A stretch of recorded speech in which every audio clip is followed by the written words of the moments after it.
Malaquías capítulo 4. Malaquías capítulo 4.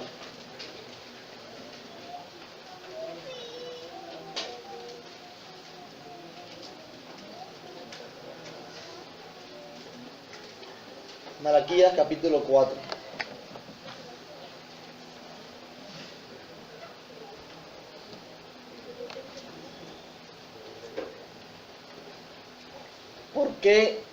¿Por qué si Dios nos ha amado? ¿Por qué si nos ha amado? Es el nombre de nuestra serie que culmina hoy. Vamos a orar.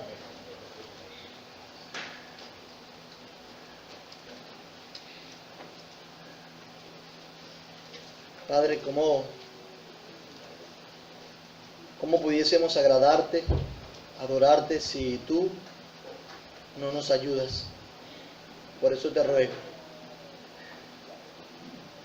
Ayuda a tu iglesia a estar atenta, ser edificada, y ayúdame a mí en mi debilidad, Señor.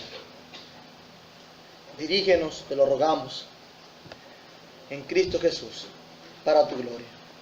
Amén. Los 6 versículos del capítulo 4 de Malaquías. Hoy vamos a ver este pasaje. Dice así Malaquías capítulo 4 del 1 al 6. Porque he aquí viene el día ardiente como un horno, y todos los soberbios y todos los que hacen maldad serán estopa.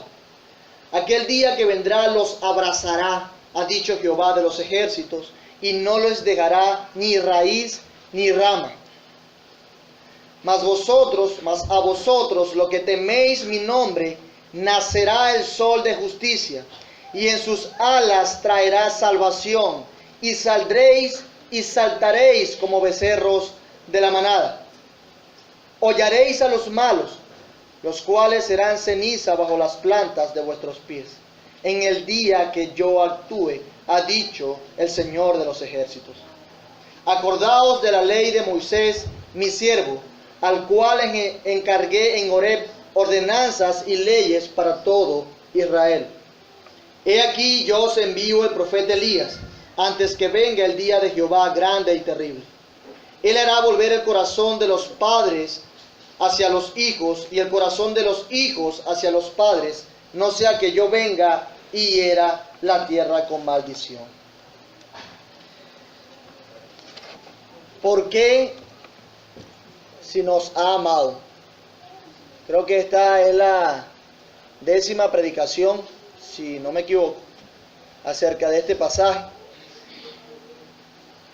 Y la he titulado, no es el mejor nombre que he usado, pero no va a servir: las consecuencias de la respuesta humana ante Dios. Las consecuencias de la respuesta humana ante Dios.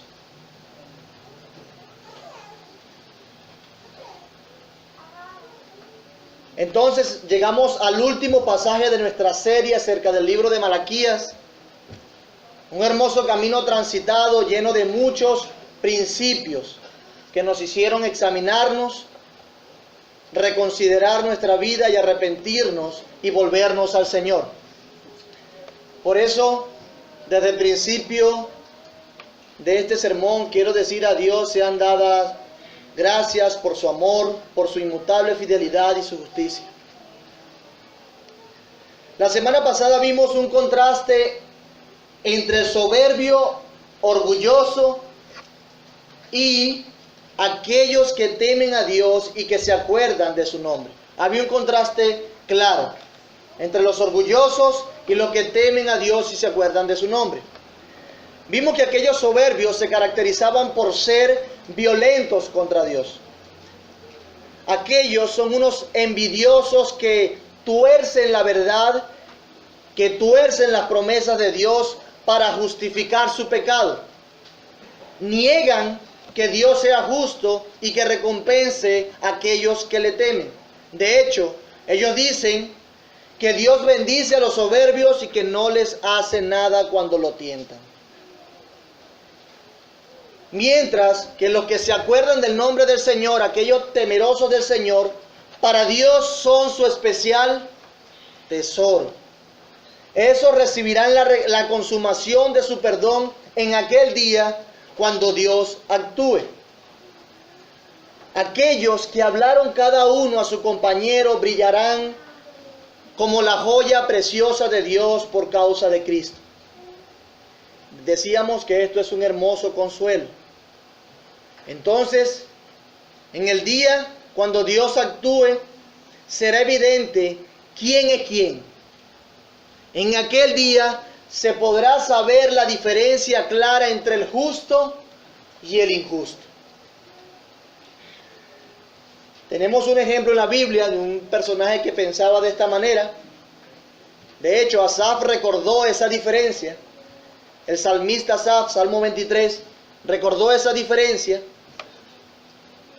Y al recordarla, se dio cuenta que será determinante y clara esa diferencia en el día cuando Dios actúe.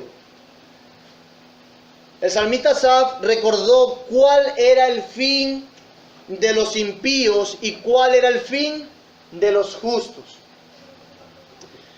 Y a la luz de esa verdad, su corazón dejó de envidiar y de quejarse, y pudo encontrar consuelo a su alma. Asaf entendió que aunque ahora las cosas parecen invertidas, las cosas parecen al revés, habrá un día donde se podrá diferenciar entre el justo y el injusto. Va a haber un día donde, cuando venga el Señor, los que temían al Señor serán recompensados. Allí es donde se verá quién es quién a la luz de las consecuencias que reciban según la respuesta que tienen ante Dios. Pero veamos cuál va a ser la consecuencia de cada quien. En nuestro primer encabezado tenemos, lo he titulado, el fin de los incrédulos, de los que no son creyentes, de los que no temen al Señor, el fin de los incrédulos. Dice el versículo 1 del capítulo 4: porque he aquí viene el día ardiente como un horno, y todos los soberbios y todos los que hacen maldad serán estopa. Aquel día que vendrá los abrazará, ha dicho Jehová de los ejércitos, y no les dejará ni raíz ni rama. Este versículo comienza con un porqué, y ese porqué lo coloca en la misma unidad que el pasaje anterior, como yo les dije la semana pasada. Podríamos hacer una pregunta que nos ayudaría a entender esto. ¿Por qué en el día que Dios actúe se podrán discernir la diferencia entre el justo y el malo? ¿Por qué en el día que Dios actúe aquellos que le temen serán su especial tesoro? La respuesta: porque viene el día ardiente como un horno, y todos los que hacen maldad serán estopa. Aquel día que vendrá los abrazará, ha dicho Jehová de los ejércitos, y no le dejará ni raíz ni rama. Lo que le va a dar la capacidad a los justos de discernir entre el que sirve a Dios y el que no sirve a Dios será aquel día, que será un día como un horno, dice Malaquías. Un día que viene a destruir, que viene a consumir todo aquello que no sea hallado dentro de las joyas de Dios. Quiero aclarar de antemano que aunque el pasaje usa consumir, va a consumir todo como un horno, da esa idea. Cuando yo uso el término no quiero decir que va a exterminar a los impíos, sino que Dios va a juzgar. Así, ese día de juicio será como un horno ardiente, pero no que va a exterminarlos, que los va a aniquilar. No quiero decir eso. Nosotros en el sermón pasado vimos que el pueblo de Israel en general estaba cegado por su pecado, y eso lo limitaba para poder hacer un juicio acertado acerca de quién es quién y quién teme a Dios y quién no teme a Dios.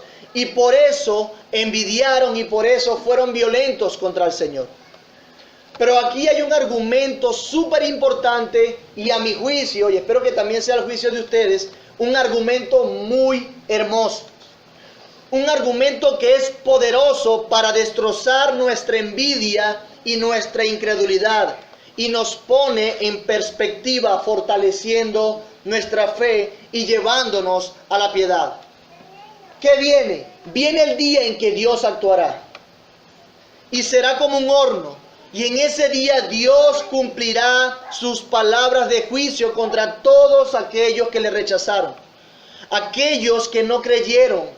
Aquellos que descarada y cínicamente dijeron que Dios no era suficiente. Aquellos que fueron orgullosos, soberbios e independientes de Dios para honrarlos. Entonces aquellos serán diferenciados y serán consumidos como si estuviesen en un horno en el día que Dios actúe. Entonces cuando eso suceda, se podrá probar cómo Dios cumple contundentemente su palabra. Él lo hará. Y ese es el argumento sencillo. Dios deja todo en las manos del segurísimo día del juicio. Eso es lo que hace Dios. Cuando aquí habla que le dará esa capacidad de discernir, se refiere a una razón por la cual tengan esperanza, una razón por la cual tengan fe para aquellos que le temen, para que los que le temen puedan descansar en las promesas de Dios y tener una vida de fidelidad al pacto de Dios, porque Dios es real, Él va a actuar. Él dice, vean aquel día, yo voy a actuar, confíen en mí, tengan fe. Porque mis hermanos, si hay una diferencia entre los que temen a Dios y los que no temen a Dios, si hay una diferencia. No podía discernir esto muy bien el pueblo de Israel. Entonces Dios le dice, si hay una diferencia entre los que sirven a Dios y los que no le sirven. Si hay una diferencia cuando nosotros nos volvemos de nuestros pecados al Señor. Si hay mérito en eso. Si hay virtud. Si hay resultados. Si hay recompensa en recordar el nombre de Dios para honrarlo en todo. Si hay algo que debemos valorar. Si es digno de que nosotros nos volvamos y que temamos al Señor. Si tiene frutos. Y esto hay que creerlo. Escúchese bien todos, mis hermanos y mis amigos que nos visitan, esto hay que creerlo. Pues no será de buen gusto terminar creyendo que Dios bendice a los fieles y rechaza a los infieles en aquel día. Pues será muy tarde para que te des cuenta de esta verdad. Será triste que tú te convenzas de que Dios sí existe, de que sí es justo, de que sí obrará, de que sí vendrá para juzgar, justamente en ese día cuando el fuego de la ira de Dios descienda directamente como un horno para consumirte. No habrá manera de escapar en ese día. Será un día en el que todos los que hacen maldad, todos los soberbios, todos aquellos que son hechiceros, brujos e idólatras y adúlteros, todos los que juran mentira y los que defraudan en su salario al jornalero, según lo que nos dice Malaquías, aquellos que defraudan a la viuda, al huérfano, a los que hacen injusticia al extranjero, no teniendo temor del Señor, todos aquellos que no estimaron como digno el nombre de Dios para presentar una ofrenda agradable a Él, todos aquellos que se avergonzaron de su matrimonio y que se gozaron en el divorcio y en ir en pos de yugo desigual, todos serán como estopa. Todos los que no creen en el Señor serán la leña que avive el horno ardiente del Señor. Serán el combustible que mantendrá encendido el fuego de la ira de Dios que ha de juzgar. Todos aquellos que rechacen al Señor. Oh, mis amados hermanos, qué gran día, qué día tan grande y terrible, dice. Será un gran día de destrucción, una muestra contundente de la inmutable fidelidad de Dios y su omnipotencia. Dios cumplirá su promesa al punto de que no le dejará ni raíz ni rama. Será un juicio que consumirá por completo al impío, a estos que no le sirvieron al Señor, al poderoso, al temible. Será tan grande y tan poderoso y terrible, y será como un horno que consuma, que ni siquiera las raíces, que generalmente por el fuego se preservarán en este caso. Todo será consumido de aquellos que no temen al Señor. ¿Y sabe qué? Es allí, es en ese día, es en ese momento cuando la santidad de Dios será perfectamente valorada y manifestada por causa de la terrible condenación que llevarán los que la mancharon. No se trata del que peca, si es muy malo o no. Se trata de contra quién se peca. Y se ha pecado contra el Santísimo. Se ha pecado contra el Santísimo. No habrá nada que quede de aquellos. No habrá ni un espacio, ni un átomo de su ser que no sea quemado como paja. No habrá consuelo. No habrá consuelo en ese día. No habrá espacio para el refrigerio o descanso. No habrá lugar para refrescar siquiera la punta de sus dedos. Todo será un perfecto juicio en el cual no le quedará ni raíz ni rama. Todo será consumido por el fuego de la ira de Dios. Ni las riquezas, ni su orgullo, ni sus palabras, ni sus habilidades podrán ayudarle en aquel día. Nada de lo que hicieron y por lo que desgastaron sus vidas será suficiente, pues la santidad de Dios ha de ser reivindicada y las apariencias serán quitadas. ¿Qué librará al impío del fuego de la ira de Dios? ¿Qué librará de aquellos que dicen ser hijos de Dios, pero que no le honran ni le temen del fuego de la ira de Dios? ¿Qué será de aquellos que solamente son una apariencia? ¿Sabe qué? Aquello que solamente será una apariencia, les digo, en aquel día se podrá discernir lo que realmente tú eres. La diferencia del verdadero creyente y del que no es creyente. Pero ese día será terrible, grande y terrible. Entonces aprendemos algo acá. Aprendemos que nuestros actos ahora son muy importantes. Aprendemos que las consecuencias de nuestras decisiones ahorita son de suma y eterna importancia. Hay de aquellos que rechacen a Dios. Hay de aquellos que rechacen el amor que Dios ha mostrado, la misericordia de Dios. Hay de aquellos que tomen la misericordia de Dios como algo que se merecen y la usan para decir que Dios no es justo. Hay de aquellos que convierten la gracia de Dios en libertinaje.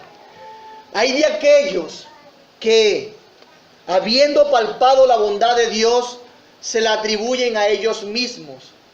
Serán consumidos como leña que aviva el fuego de la ira de Dios. Eso es lo que pasará con aquellos. Y aquí se cumplirá. Edom no será edificada más, será consumida, porque amó a Jacob y aborreció a Esaú.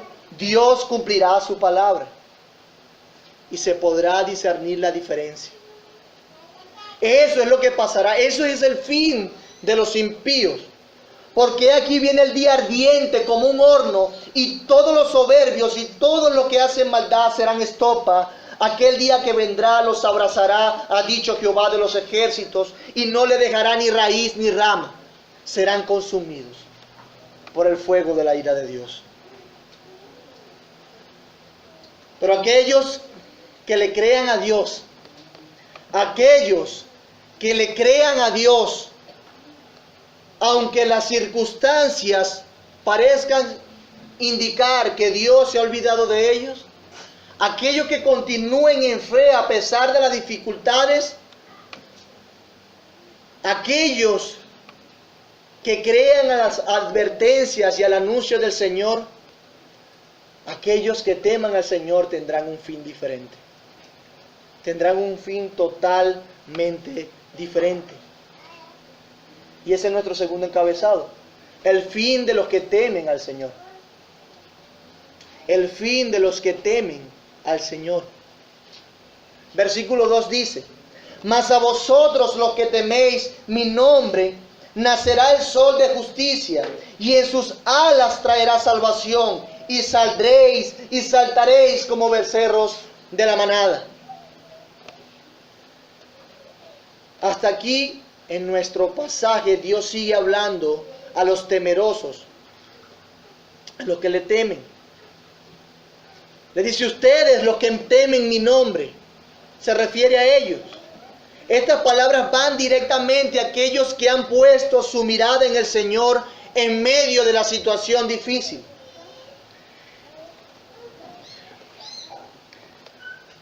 Siempre Dios había acusado a este pueblo, pero aquí hay algo diferente. Dios se dirige a los fieles ahora. El Señor les dice cómo es que pasará todo esto a ellos. Hace mucho más vívida la verdad de que aborreció a Esaú mostrándole el juicio. Y ahora les dice que el destino de ellos, en contraste con lo de los soberbios, será de alegría, de salvación y de justicia. Dice: nacerá el sol de justicia. Esto significa, mis hermanos, que así como el sol, escúchese bien, que así como el sol con rayos resplandecientes sale en la mañana justamente después de la oscuridad más profunda, así vendrá el Señor con rayos que iluminarán en medio de la oscuridad más profunda. Los temerosos de Dios estaban en una circunstancia que les nublaba el panorama, en la cual no veían esperanza, y eso lo veíamos la semana pasada. Estas personas no estaban en la mañana más soleada y hermosa. Al contrario, el ambiente era de oscuridad frente a tanta maldad e impiedad del resto del pueblo. Esa es la situación en la que estaban estos justos.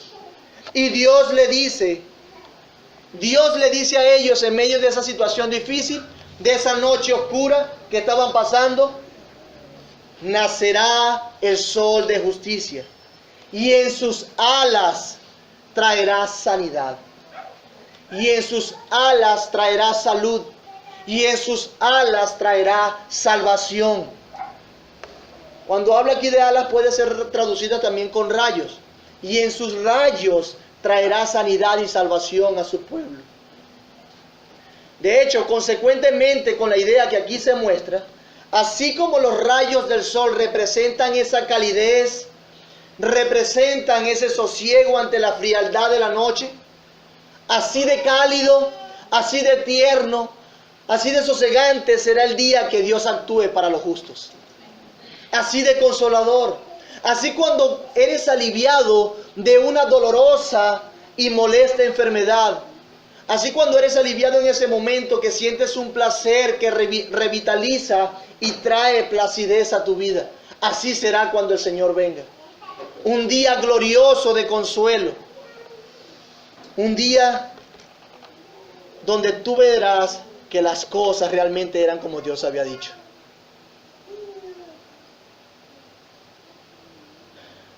Cuando el Señor se manifieste en justicia, lo hará en justicia. Será como el renuevo de la mañana. Será como el renuevo de la mañana para los justos. Y allí será un descanso. Y allí será nuestro real reposo. Será algo que ha de satisfacer, mis amados hermanos, profundamente el alma de aquellos que siempre esperaron en el Señor sin importar la oscuridad de las situaciones. Será algo que nos va a traer suma satisfacción. Hermanos, qué refrigerio. Qué refrigerio aquel que nos dará el Señor a los que le temen. Qué gran alegría inundará nuestros corazones, pues Dios nos ha hecho justos. Este pasaje dice que la alegría será un gozo perfecto, una complacencia que nos hará saltar como aquellos que han sido becerros de la manada, que han estado encerrados por mucho tiempo, sin ver la luz del sol.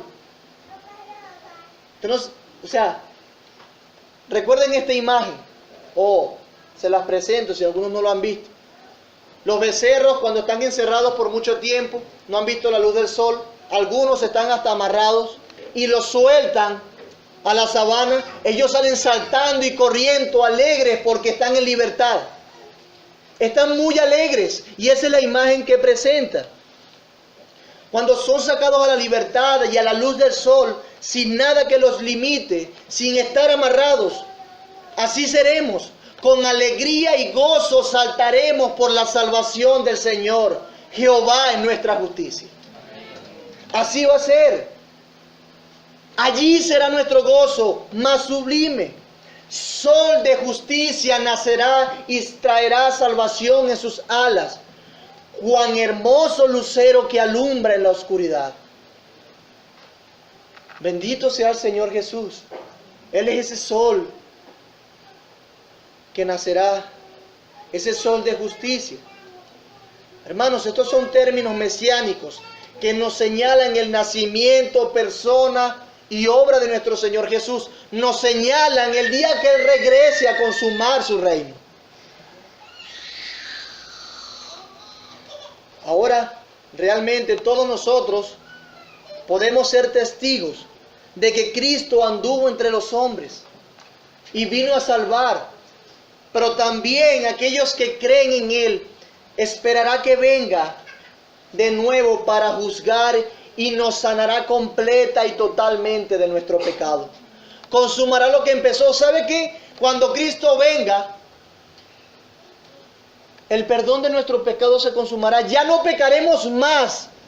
Si tú llorabas por tu pecado, porque deshonras al Señor, porque haces que los otros blasfemen el nombre de Dios, si te entristecía profundamente tu pecado, si te llenaba de tristeza y dolor, ¿sabes qué? Ya cuando Cristo venga eso no pasará. Y será un consuelo enorme porque honraremos perfectamente a nuestro Señor. Pero eso debe motivarnos. Aquel que no le duele su pecado no podrá valorar esta verdad.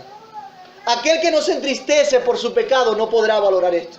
Aquel que no se analiza para ver las maldades que hace diariamente contra el Señor y va arrepentido ante Él, no puede valorar la verdad de que un día dejaremos de pecar. Así que valorémosla. Sol de justicia nacerá y traerá salvación en sus alas. Cuán hermoso lucero que alumbra en la oscuridad. Anhelamos salir y libertarnos, como decía Pablo, de este cuerpo de muerte para honrar perfectamente a nuestro Señor. Pero el Señor vendrá de nuevo, consumará lo que empezó. Él consumará lo que empezó. El versículo 3 dice: hollaréis a los malos, los cuales serán ceniza bajo las plantas de vuestros pies, en el día en que yo actúe, ha dicho Jehová de los ejércitos. Hollaréis a los malos. En otras traducciones dice, pisaréis, los pisaréis. Pisaréis a los malos, los cuales serán ceniza bajo las plantas de vuestros pies, en el día en que yo actúe, ha dicho Jehová de los ejércitos. Y sí, hay otra cosa que pasará en el día en que Dios actúe. Permítame presentársela a la luz del contexto breve para que podamos entenderlo mejor. Recuerden esto. Las acusaciones que el pueblo tenía contra Dios implicaban no solo la prosperidad de los soberbios. Bueno, mira, tú prosperas a los soberbios, le decían a Dios. Sino que también implicaba la supuesta indiferencia de Dios cuando los soberbios se enseñoreaban sobre los indefensos y justos. Oh Dios, mira cómo ellos se enseñorean de los débiles, de los pobres, y tú no haces nada. Tú no haces nada. De hecho, por eso es que Dios habría de ser considerado como el Dios de los necesitados. Ellos decían, bueno, tú vas a ser considerado como el Dios de los necesitados, de los débiles. Y mira este poco de desamparados que hay aquí. Mira cómo ellos son pisoteados por los malos. Entonces, ¿Dios está actuando? ¿Dios está realmente actuando? Ellos se preguntaban eso. Y hablaban, como dice Malaquías, violentamente contra el Señor. Y como he dicho varias veces, Ellos esperaban una justicia instantánea. Esperaban una justicia acme, ¿sabe? Que todo lo acme era rápido. Instantánea. Pero Dios le dijo en el capítulo 3, versículo 5, que Él ha de venir para juicio y será pronto testigo para los que defraudan en su salario al jornalero. Dios le dijo que será pronto testigo contra aquellos que defraudan a la viuda y al huérfano y a los que son extranjeros. Estas personas que aquí nombra son la representación de la clase más necesitada, vulnerable y desamparada. Y además era la representación de aquellos que dependían más abiertamente de Dios. Dios le estaba diciendo en este pasaje que vendrá a juzgar a aquellos que han pisoteado los buenos y sencillos. Si se fijan, Dios le dice en el capítulo 3, versículo 5, yo vendré a juzgar a aquellos que no me temen, que pisotean, que se señorean de los más débiles, de los más vulnerables. Entonces, lo que quiero exaltar aquí es que lo que veía el pueblo, en vez de que los buenos dominaran sobre los malos estaban pisoteando a los buenos. Eso es lo que veía el pueblo. Entonces Dios le dice que los buenos ahora, los que temen su nombre, Dios le dice ahora, los que piensan en mi nombre para honrarlo, pisarán a los malos. ¿Quiénes son los que van a hollar a los malos como ceniza debajo de sus pies? Los que temen al Señor. Ellos hollarán o pisotearán a los malos como ceniza debajo de sus pies en el día en que Él actúe.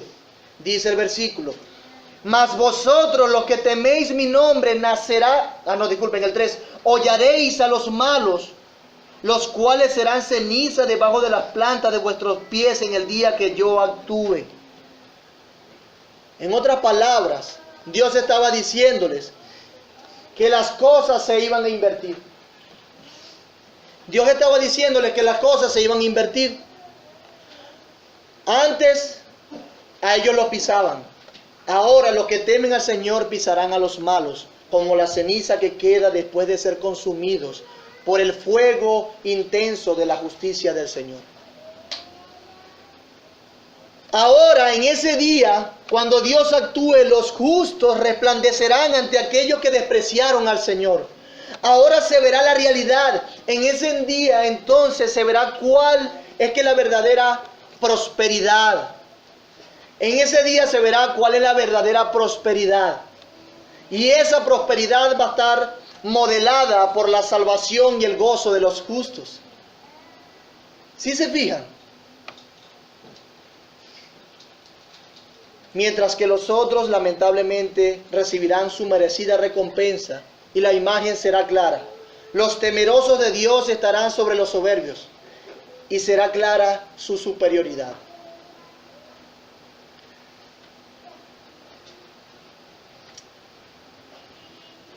Es triste ver como nosotros anhelamos muchísimo la prosperidad actual. No es que esté malo, dirían algunos, que debemos ser conformistas. No, estoy diciendo de lo que dirige y gobierna tu corazón. Y anhelamos tanto prosperidad y ser más y tener más. Y ser más y tener más. Encontrando nuestro gozo aquí y ahora. Se nos olvida que en el día en que Dios actúe, se verá la verdadera prosperidad modelada por la salvación y el gozo de los justos. He allí la verdadera prosperidad. Los justos resplandecerán cuando Cristo venga. Esa es la prosperidad. Los temerosos de Dios estarán sobre los soberbios y será clara su superioridad. Los que se exaltaron antes de tiempo fueron humillados. Los impíos se autoexaltaron y serán humillados. Los justos han de ser exaltados cuando fuere tiempo. cuando fuere tiempo, en su momento. Espérense que ese tiempo vendrá. Y confíen y pongan su mirada allá. Pero este versículo muestra algo más. Esto nos dice que los justos tendrán parte, escúchese bien. Imagínense la superioridad aquí y la exaltación y cómo van a resplandecer los justos. Los justos tendrán parte en ese juicio contra los malos. Los justos tendrán su parte, o tendrán parte, mejor dicho, en el juicio contra los malos. Y esto es una enseñanza que nos enseña, valga la redundancia, todas las escrituras. Dice Pablo que los creyentes han de juzgar al mundo. 1 Corintios 6, 1 y 2 dice: ¿Os alguno de vosotros, cuando tiene algo contra otro, ir a juicio delante de los injustos y no delante de los santos? ¿O no sabéis que los santos han de juzgar el mundo? Y si el mundo ha de ser juzgado por vosotros, ¿sois indignos de juzgar cosas muy pequeñas? Hermanos, aquí aprendemos algo hermoso. Dios no solamente separará a los justos de los injustos, sino que también los justos recibirán el reino y reinarán con Cristo y jugarán un papel activo en el juicio de los impíos. Sí, junto con Cristo los justos juzgarán, regirán y gobernarán con Cristo. El hecho de que los creyentes hayan de pisar la ceniza de los impíos será una muestra de victoria. Al final el creyente triunfará como Cristo, el justo, triunfó. Y nos hizo Cristo en su triunfo parte de su victoria. Y nos va a permitir regir, gobernar, juzgar con Él. Esto es hermoso. Por eso es que también le dice a sus discípulos en Mateo 19, 28. Y Jesús les dijo: de cierto os digo que en la regeneración, cuando el Hijo del Hombre se siente en el trono de su gloria, vosotros que me habéis seguido también os sentaréis sobre 12 tronos para juzgar a las 12 tribus de Israel. Por eso es que también Daniel 7, 21 y 22 dice: y veía yo que este cuerno hacía guerra contra los santos y los vencía, hasta que vino el anciano de días y se dio el juicio a los santos del Altísimo, y llegó el tiempo y los santos recibieron el reino. Vamos a poner aquí como los pentecostales: gloria a Dios. Qué grande es esto. Por eso es que Apocalipsis 20, versículo 4 dice: entonces vi tronos donde se sentaron los que recibieron autoridad para juzgar. Vi también las almas de los que habían sido decapitados por causa del testimonio de Jesús y por la palabra de Dios. No habían adorado a la bestia ni a su imagen, ni se habían dejado poner su marca en la frente ni en la mano. Volvieron a vivir y reinaron con Cristo. Esto tiene mucho sentido, mis hermanos. ¿Quiénes son los que se sientan en los tronos? Los reyes. ¿Y acaso no nos prometió Dios que tendría un pueblo de sacerdotes y qué más? Y de reyes. Nosotros reinaremos con Cristo. Es diferente que nosotros reinemos en Cristo que reinemos con Cristo. Hermanos, realmente reinaremos y seremos reyes con Cristo, porque Cristo es el que ha logrado eso para nosotros. Nosotros reinaremos con Él. De manera que no es que solo seremos salvos y ya. Qué fino, paso en otra condición, no voy a tener problemas.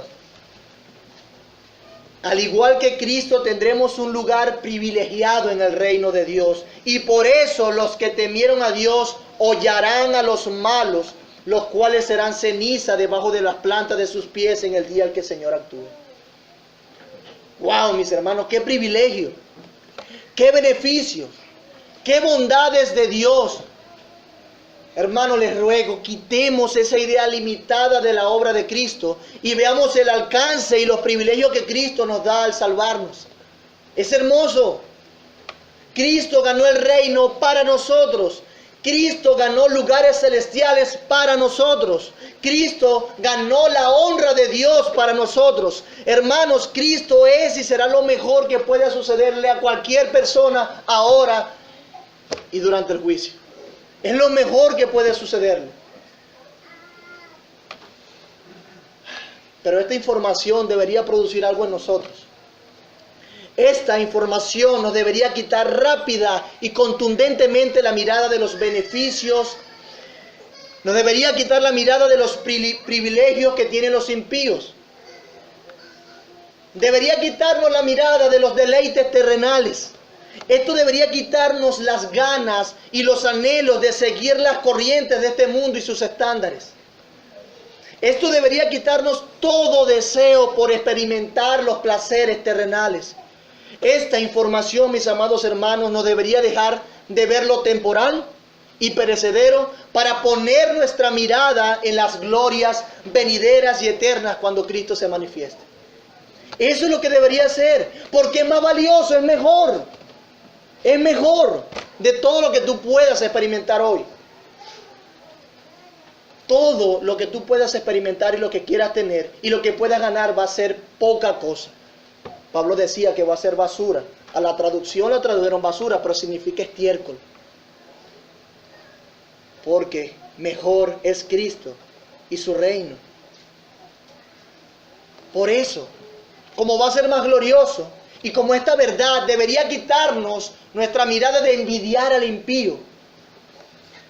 Por eso es que en el capítulo 22 de Apocalipsis, la esposa anhela la venida de su Señor.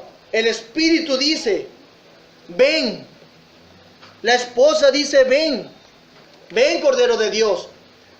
Versículos del 12 al 17 de Apocalipsis 22 dicen, he aquí yo vengo pronto, y mi galardón conmigo, dice el Señor, para recompensar a cada uno según sea su obra. Yo soy el Alfa y el Omega, el principio y el fin, el primero y el último. Bienaventurados los que lavan sus ropas para tener derecho al árbol de la vida y para entrar por las puertas de la ciudad. Mas los perros estarán fuera. Fíjense los términos. Y los hechiceros, los fornicarios, los homicidas, los idólatras y todo aquel que ama y hace mentira.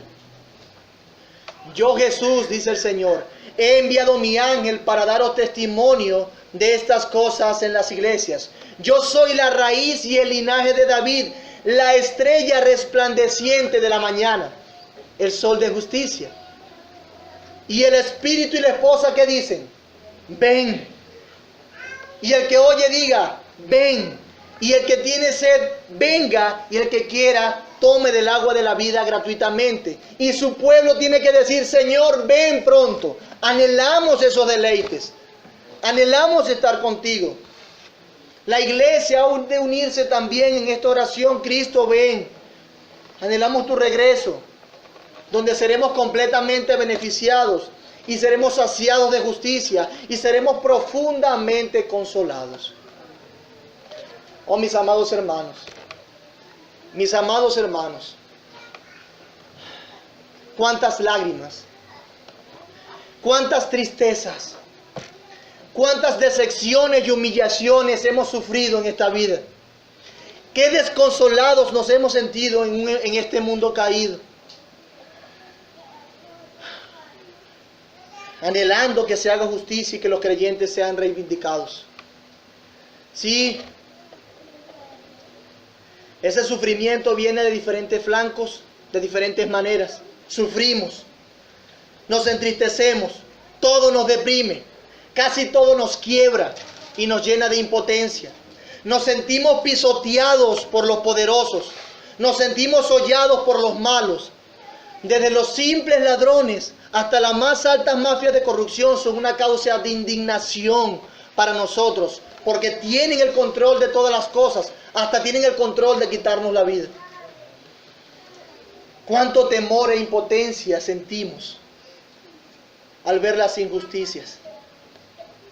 Y aunque todos nosotros sabemos que muchos han estado peores que nosotros, las situaciones diversas de la vida nos siguen decepcionando. Pero mis hermanos, les digo, Dios va a hacer justicia. Y nos sentará con Cristo a reinar. Y seremos testigos de la reivindicación de la santidad y de la justicia de Dios. Y nos alegraremos con gozo inefable por toda la eternidad cuando Cristo se manifieste. Gozo profundo, la alegría rebosará. Saltaremos como becerros de la manada. Sí, mis hermanos, eso pasará. Las últimas palabras del profeta, versículos 4, 5 y 6, aunque parecen raras, yo creo que nos anima, nos motiva, nos alienta. Vean lo que dice después, el encabezado también de esta parte es sencillo: directrices finales. Esto es una conclusión. Dice: acordaos de la ley de Moisés mi siervo, el cual encargué en Horeb ordenanzas y leyes para todo Israel. He aquí yo os envío el profeta Elías antes que venga el día de Jehová grande y terrible. Él hará volver el corazón de los padres hacia los hijos y el corazón de los hijos hacia los padres, no sea que yo venga y hiera la tierra con maldición. Esto es una conclusión, no solamente del libro, sino que también es una conclusión de todo el Antiguo Testamento. El Señor les dice, y preste atención, vea esto, el Señor les dice que recuerden el pasado con Moisés.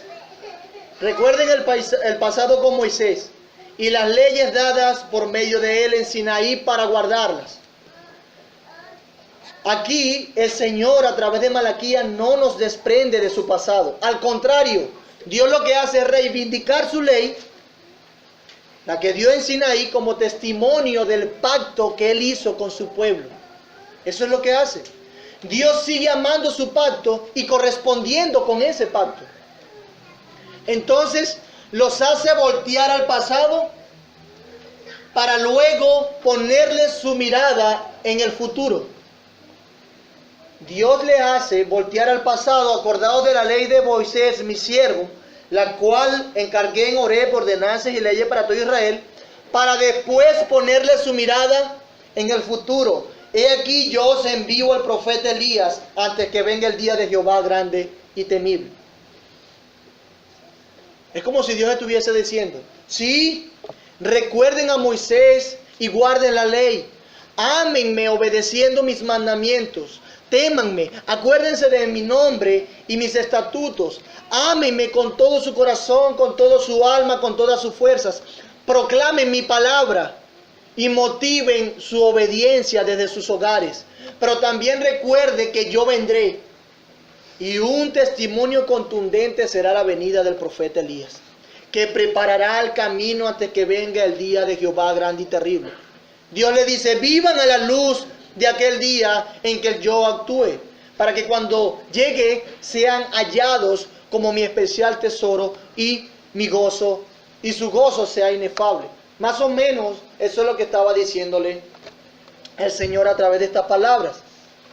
Entonces, si ven cómo les manda a que vivan a la luz del pacto que hizo en Sinaí por medio de Moisés, pero también les insta a vivir a la luz de la esperanza futura de aquel día que el Señor actuará. Vean el pasado, sigan haciendo. La situación está difícil, pero también vean el futuro. Yo vendré, le dice el Señor. Sí, yo estoy obrando. Ustedes, el pueblo cree que no estoy obrando. Sí, yo estoy obrando. Y sigo siendo fiel a mi pacto, le dice. Por eso se lo recuerda. Sí, yo cumpliré lo que prometí. Así que recuerden mis palabras, le dice el Señor. Recuerden lo que yo le he dicho desde el principio. Recuerden a mi siervo Moisés, por medio de quien yo establecí mi pacto. Yo le encargué las ordenanzas a él. Guarden esas palabras, guarden esas leyes. Sean fieles y ámenme como yo los he amado. Vuélvanse, les dice el Señor, para que obedezcan el pacto. No dejen mis ordenanzas de un lado. Obedezcan. Atesoren mis palabras en su corazón, pues yo enviaré a Elías antes que venga el día grande y temible. Yo haré volver el corazón de los padres hacia los hijos y de los hijos. El Señor hará esto. Una mirada al pasado, recuerden el pasado y ponga su mirada en el futuro, en lo que vendrá, le dice el Señor. Pero hay algo interesante aquí, dice que hará volver el corazón de los padres hacia los hijos y viceversa. Fíjense, esta expresión marca algo muy importante acerca de la función de Elías como aquel profeta que antecederá la venida del Señor. Escuche bien, aprendamos algo. Cuando hablamos de Juan el Bautista, la vez pasada, hace 3 sermones, si mal no recuerdo, y decíamos que Juan el Bautista era el cumplimiento de esta profecía, es decir, Juan el Bautista era aquel Elías que había de venir, y así lo afirma Cristo. Decíamos que el trabajo de Juan el Bautista era de enderezar ¿qué? La senda, ¿verdad? Preparar el camino del Señor a través del llamado al arrepentimiento. Juan el Bautista estaba llamado a ¿qué? A través de la predicación del bautismo para perdón de pecados, hacer volver el pueblo de nuevo al Señor, para que el Señor se volviera al pueblo. Predica el arrepentimiento, prepara el camino, que ellos se vuelvan a mí, yo me volveré a ellos. Este pueblo, y es un dato muy importante que nos ayuda a entender la transición del Antiguo Testamento al Nuevo Testamento, preste atención, este pueblo del Nuevo Testamento, que estaba en los tiempos de Juan el Bautista, tenía las mismas características que el pueblo en los tiempos de Malaquías. Póngase a ver cómo era el pueblo de Israel en los tiempos de Jesús. Esto era un pueblo hipócrita, un pueblo descarado y cínico, que vivía según las apariencias, eran unos envidiosos, que aunque trataban de vivir para Dios, evitando la condición en la que estaba el pueblo de Malaquías, igualmente con su hipocresía se alejó del verdadero cumplimiento de la ley de Moisés. Ellos se apartaron de Dios mismo. Entonces hay una semejanza entre el pueblo de Israel en los tiempos de Malaquías y el pueblo de Israel en los tiempos de Jesús. Se parecen. Entonces, como alguien dijo, Juan el Bautista debió restaurar la desfigurada imagen de la ley para que el original, es decir, Cristo, fuese reconocido cuando apareciera entre los hombres. Repito, Juan el Bautista debió restaurar a través de la predicación del Evangelio, de llamarse a volverse al Señor, a obedecer su palabra. Juan el Bautista fue llamado a restaurar la desfigurada imagen de la ley, para que el original fuese reconocido cuando apareciera entre los hombres. Hermanos, el oficio del precursor de Cristo, ese oficio era para hacerlos volver de nuevo a la ley, de la cual hacía muchísimo se habían olvidado los israelitas en demasía. ¿Qué es lo que debía hacer Juan el Bautista? Prevenir un pueblo, o mejor dicho, prevenir al pueblo para la venida del Señor. Él debía prepararlo para cuando el Señor viniese. Por eso era necesario que viniera el profeta que prepararía el camino del Señor, para hacer volver el corazón de los padres a los hijos y de los hijos a los padres. En otras palabras, como algunos han explicado, la predicación de Juan restauraría la armonía en las familias. ¿Qué sucede? Si Cristo venía, como dice el profeta, y no hallaría a alguien que obedeciera y temiera la ley y tuviese una buena perspectiva de lo que decía la ley, nadie se iba a volver al Señor. Y eso fue lo que vino, no fue en vano, no fue solamente un cumplimiento de una promesa. El cumplimiento de la promesa vino porque era necesario que pasara eso. Si no, las cosas hubiesen sido diferentes. Y Él haría, a través de su predicación, Él haría volver el corazón de los padres a los hijos. Pero fíjense como lo dice Lucas 1:17. E irá delante de Él con el espíritu y el poder de Elías. Fíjate cómo lo dice. Para hacer volver los corazones de los padres a los hijos y de los rebeldes a la prudencia de los justos, para preparar al Señor su pueblo bien dispuesto. Eso lo dice Lucas 1:17. En Lucas 1:17 sustituye por el corazón de los hijos a los padres, los rebeldes a la prudencia de los justos. Lo que da a entender que la reconciliación ha de efectuarse, y era aquella entre descendientes desobedientes e incrédulos y los aludidos antepasados, Jacob, Leví, Moisés y Elías. En otras palabras, para hacer el cuento más fácil, este Elías, Juan el Bautista, ha de poner en armonía de obediencia a aquellos que fueron fieles al Señor en el pasado y a esta descendencia que era infiel. Juan el Bautista hará volver el corazón de los padres a los hijos y de los hijos a los padres. Juan vino para buscar una obediencia genuina de esa generación que era rebelde, como fue la obediencia genuina en los tiempos pasados, con Jacobo, con Leví, con Moisés, con Elías. Eso es lo que iba a hacer Juan el Bautista, para que cuando viniera Cristo encontrase un pueblo y así no destruyese la tierra ni le diese con maldición. Hermanos, el trabajo de Juan el Bautista era sencillo. Un pueblo malo, rebelde, un pueblo en el que la ley no era algo para obedecer. Eran unos hipócritas, cínicos también. Pero Juan el Bautista viene para que, como los antiguos padres obedecieron, los descendientes, es decir, los hijos, obedezcan también. Y armonizar la familia. Es decir, que sean obedientes como ellos. Un pueblo para preparar ese pueblo para el Señor. Eso fue lo que vino a hacer Juan el Bautista. Dios está llamando en este caso a la obediencia con estas palabras finales. Entonces, ¿qué es lo que hace Dios? Justamente después de hablar del fin de los que temen y los que no temen al Señor, les dice para terminar la carta, los llama a la obediencia. Vean su pasado, recuérdenlo, pero también vean el futuro. Moisés representaba la ley, mientras que Elías representaba a los profetas. Obedezcan lo que yo he dicho a través de la ley y los profetas, dice el Señor. ¿Por qué? Fíjense esto. Este pueblo debían esperar a ese profeta y recordar la ley. ¿Sabe por qué?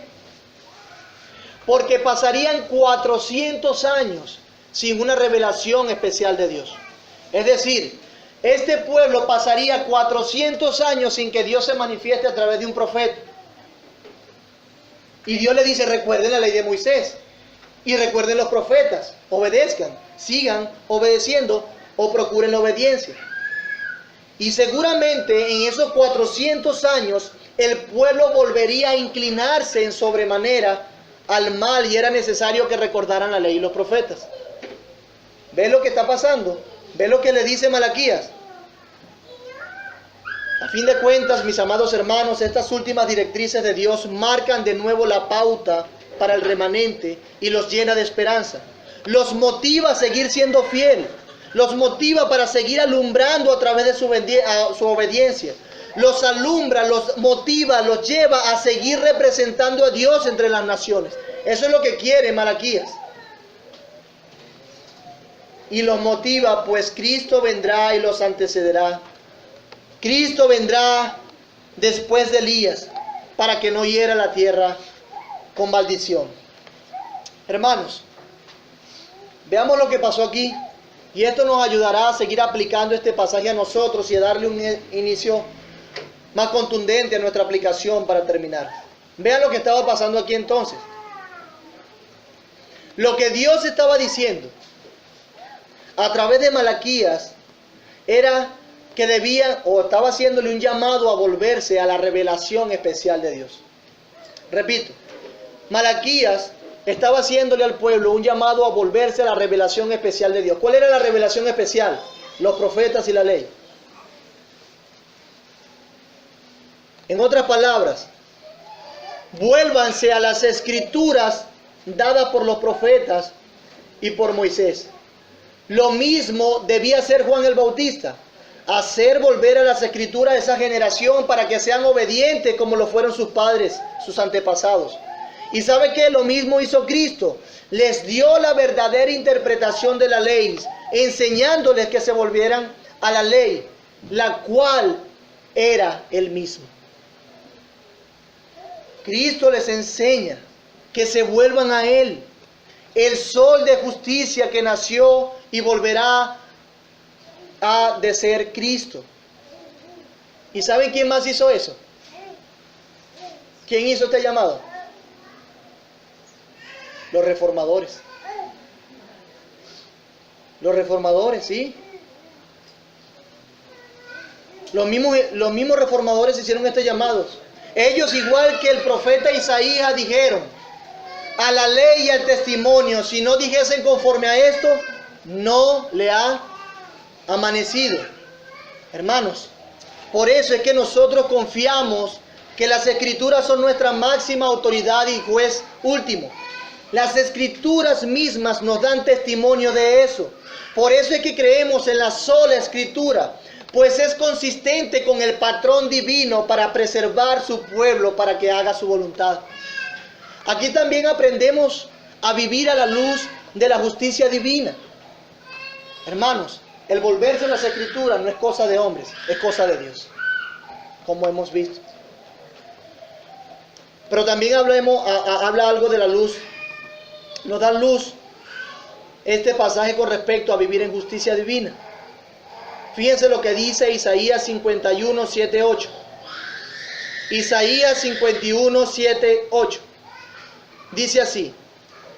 Búsquenlo, anótenlo, márquenlo. Dice: oídme los que conocéis justicia, pueblo en cuyo corazón está mi ley. No temáis afrenta de hombre, ni desmayéis por sus ultrajes, porque como a vestidura los comerá polilla, como a lana los comerá gusano. Pero mi justicia permanecerá perpetuamente, y mi salvación por los siglos de los siglos. ¿Qué está haciendo el profeta diciendo? ¿Qué está diciendo este profeta aquí? Oídme los que conocéis justicia, los temerosos del Señor, los que tienen en su corazón mi ley. No teman afrenta de hombre. No teman afrenta de hombre, ni desmayéis por los ultrajes de los impíos. Porque como a vestidura los comerá polilla, como a lana los comerá gusano.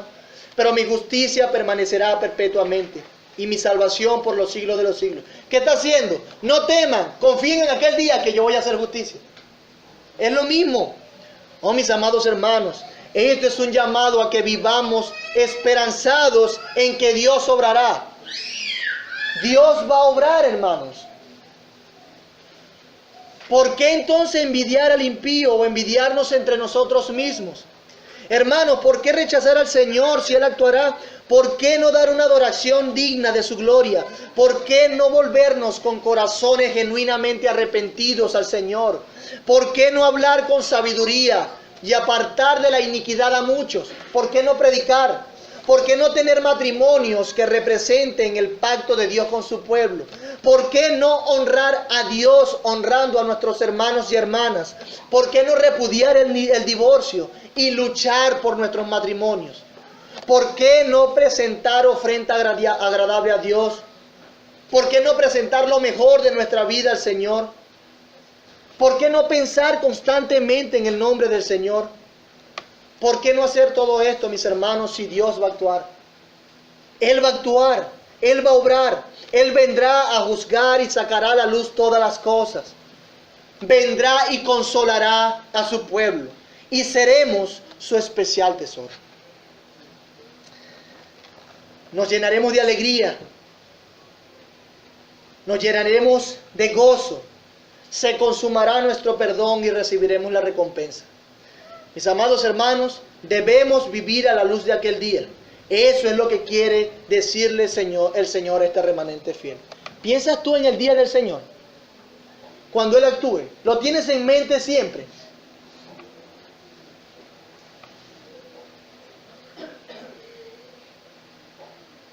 Dice la Biblia que todo aquel que piensa constantemente en el nombre del Señor y que espera que Cristo venga y que anhela su venida, que anhela ese juicio, que espera aquel día cuando Dios actúe, que todo aquel que tiene esta esperanza se purifica a sí mismo, así como Él es puro.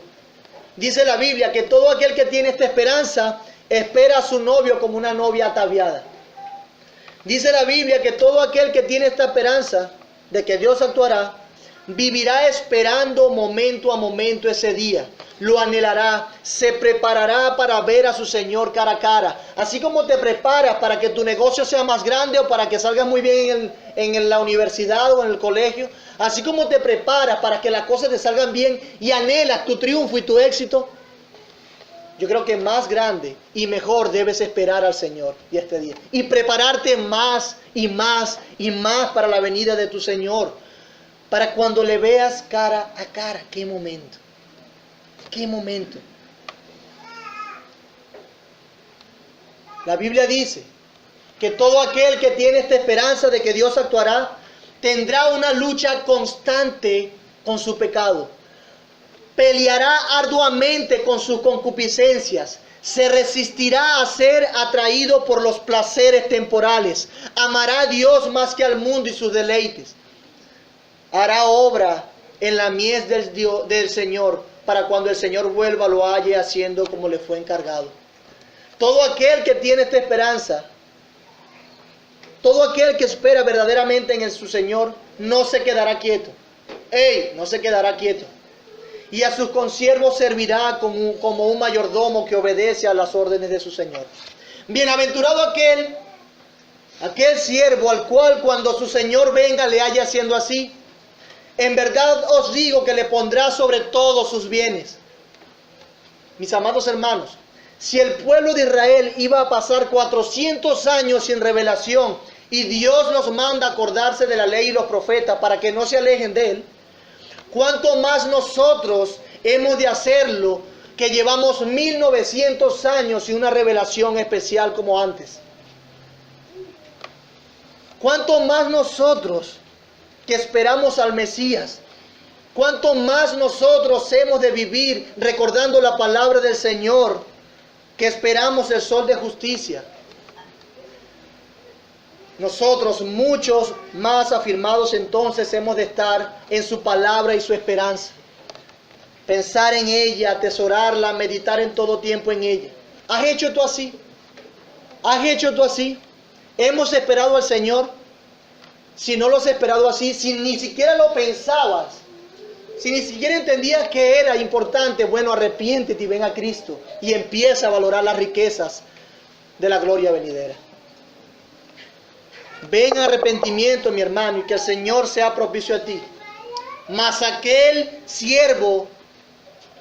aquel siervo dijera en su corazón: mi Señor tarda en venir, y comenzaría a golpear a los criados y a las criadas, y a comer y a beber y a embriagarse, vendrá el Señor de aquel siervo en el día que éste no espera y a la hora que no sabe, y le castigará duramente y le pondrá con los infieles. Aquel siervo que, conociendo la voluntad de su Señor, no se preparó ni hizo conforme a su voluntad, recibirá muchos azotes. Mas el que sin conocerla hizo cosas dignas de azotes será azotado poco. Porque a todo aquel a quien se haya dado mucho, mucho se le demandará. Y al que mucho se le haya confiado, más se le pedirá. Fuego vine a echar en la tierra, dice el Señor. ¿Y qué quiero? ¿Y qué quiero si ya se ha encendido? Pero quiero dirigirme ahora a ti, amigo.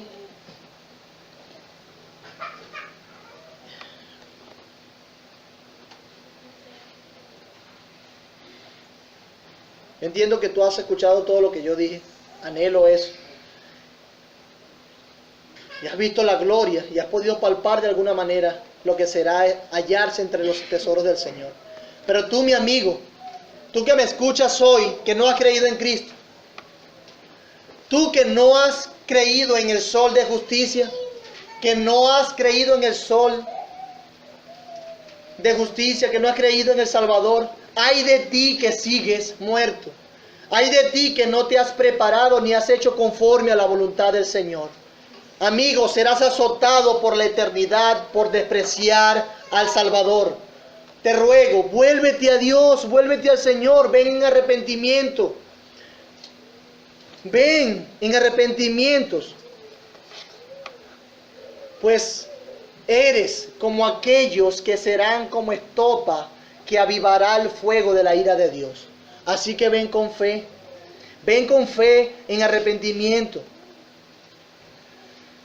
Ven creyendo que Cristo puede salvarte, porque serás como ceniza que pisarán los justos.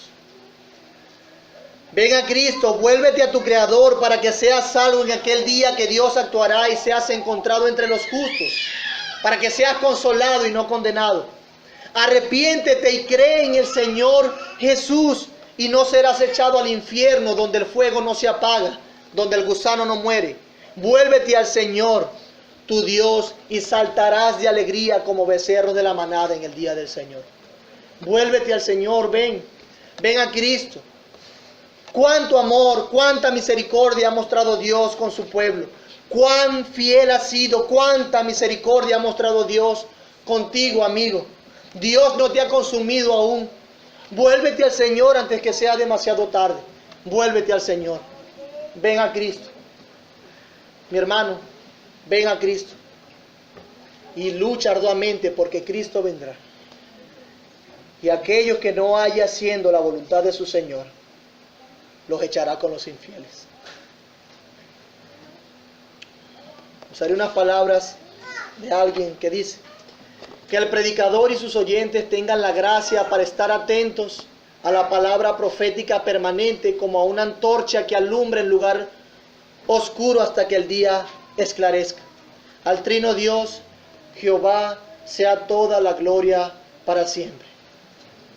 Padre bueno, gracias por este tiempo donde nos has permitido finalizar esta serie y también nos has dado la gracia de permanecer bastante tiempo escuchando tu palabra. Como nosotros, Señor, no hemos de anhelar ese día cuando todo se aclarará y realmente todos aquellos que confiaron en ti serán reivindicados. Llenos de tristeza estamos nosotros, muchas veces indignos, incapacitados,